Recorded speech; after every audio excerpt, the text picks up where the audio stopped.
and welcome to The Winning Factor. I'm Alan Aitken, and on this show each week we take a look at some upcoming races in Hong Kong and try to isolate an angle to the race that might be the path to finding the winner. Well, Saturday racing in Hong Kong this week, and the first race we're going to take a look at here is race 6, where our winning factor is the distance. Now, this is a Class 4 over 1,600 metres and could almost be renamed the Unlucky Stakes because there are a few of those here. There'll be support for the likes of Holy Lake and Lucky Eternity, neither of whom had much luck in the same race last start. Zach Purton takes over on Beato, who has often been unlucky in his career so far in Hong Kong. Northern Beast, another who can find trouble but has a chance here. While the problems for Ariel and Chateau have been less about bad luck, I guess, than modest talent. But they do have some claims to winning this race.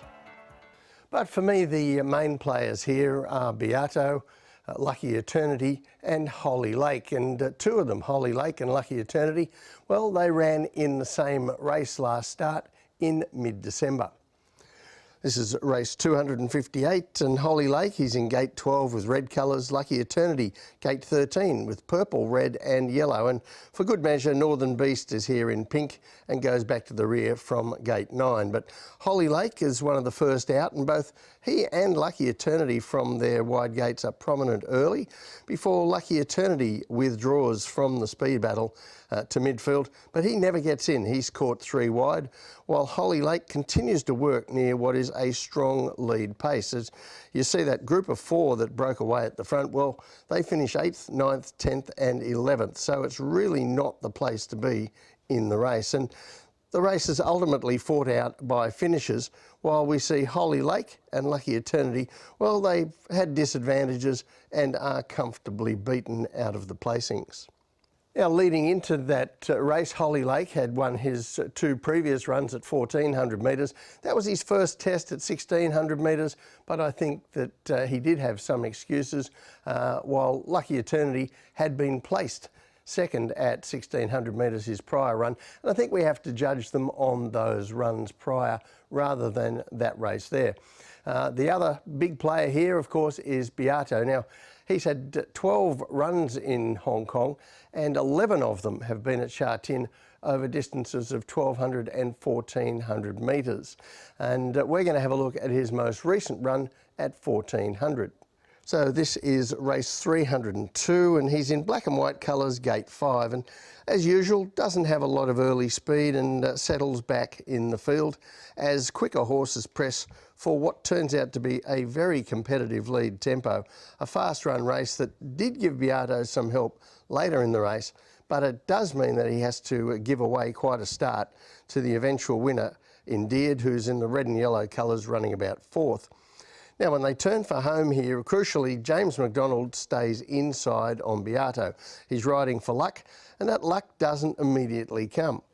He's held up for a while as Endeared goes clear and then rushes through late into an eye-catching 3rd placing.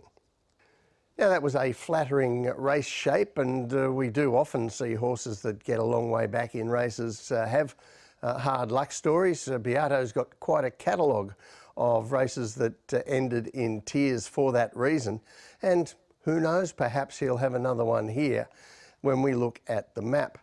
It doesn't look like he'll get the same sort of lead tempo that he got there, with Ariel and Holy Lake looking as speedy as any here and the likely on-pace runners. Perhaps Chateau and Lucky Eternity will be quite prominent here too, but Beato's coming off that fast run 1,400 metre pace into what is a slowish looking 1,600 metres. And I think that might enable Zach Purton this time to try and hold a bit more of a position on Beato from another inside gate, and maybe not have to give so much start and have so many traffic problems. So the tip from me in race 6 is Beato, his winning factor, the distance. Now, this won't be his first time trying a mile Beato. He did try it once in his only run at Happy Valley and really didn't look that comfortable on the tighter circuit.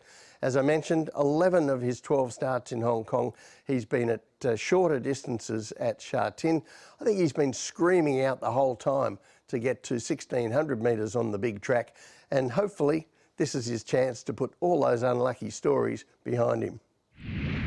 The other race I want to take a look at is race 9, and the winning factor here, the map. Now this is an interesting new race that the Jockey Club has created. It's still a Class 3, it's still a handicap over 1600 metres, but this one is only open to 4-year-olds, so obviously intended as a designated lead-up to the Classic Mile in a few weeks' time, the first of the big 4-year-old races. So these are predominantly horses that Connections have in mind for those features, including the Derby. Now the star of the show on form is of course Chan Cheng Glory, a winner of his last 4 starts this course and distance.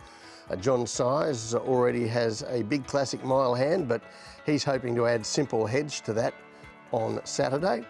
Fallon was impressive, winning in Class 4 last start, and I think there are also cases to be made for the likes of Ka Ying Generation and also Golden Artie. So let's have a look at the core players here, and the first one I want to look at is Fallon. Now he hadn't shown an awful lot in Hong Kong until Boxing Day after a handful of runs, and the difference this time, well, he got 1600 metres, he got blinkers and he got Class 4, and it was a big difference from the former British horse.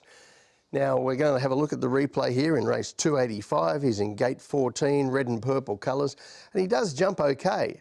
But Keith Young takes him straight back to last, and that wasn't a bad place to be, as we'll see. As you look at the heat map here after a modest first quarter, the leaders quicken up noticeably through the middle 1800 metres, plenty of pressure on. Now Fallon is still last at the 400 metres after they've turned into the straight, and he's tight between horses as well, so would have had excuses had he been beaten, but when he does get to the outside, he's running home hard over some tired leaders and pulls off a brilliant win. Now off that Class 4 win, he comes up to Class 3, and coming up in grade off a win, always something that we do look for here on the winning factor. But 3 races later that day, we had another event over the 1600 metres, and this was the race where Chan Cheng Glory extended his winning sequence and put Simple Hedge into 3rd placing behind him in doing it. So let's see how that happened. This is race 288. Chan Cheng Glory is in pink, gate 5, and begins well as usual. Simple Hedge in green and yellow colours, gate 7, and as usual for him, he's a little bit slow out and he gets back. But what I want to point out is the different setup here for Chan Cheng Glory. Now, after looking good at his previous 3 runs on the front end of some slowly run sprint home races, there was genuine pressure here on the front, so it was a different style of race. Lyle Hewitson elects to take a sit off the speed this time, but this guy takes it in his stride, goes to the top at the 200 metres, and then holds off the finishers, including Simple Hedge, and beats them with some authority. So some nice performances coming into this race, but the winning factor here is the map for a good reason.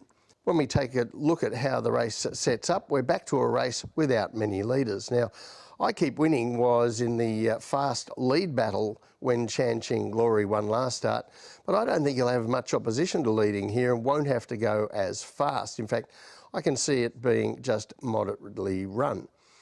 Hewitson on Chan Cheng Glory, he likely takes a spot on the leader's back here, but closer to the front than he was last time, as many of these runners just prefer to get back, including his main dangers like Fallon and Simple Hedge.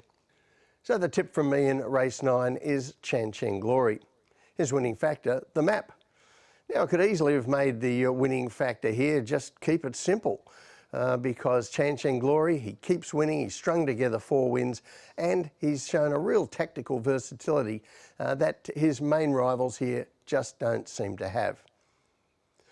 Well, that's it from the winning factor this week. Good luck on Saturday. We'll see you next time.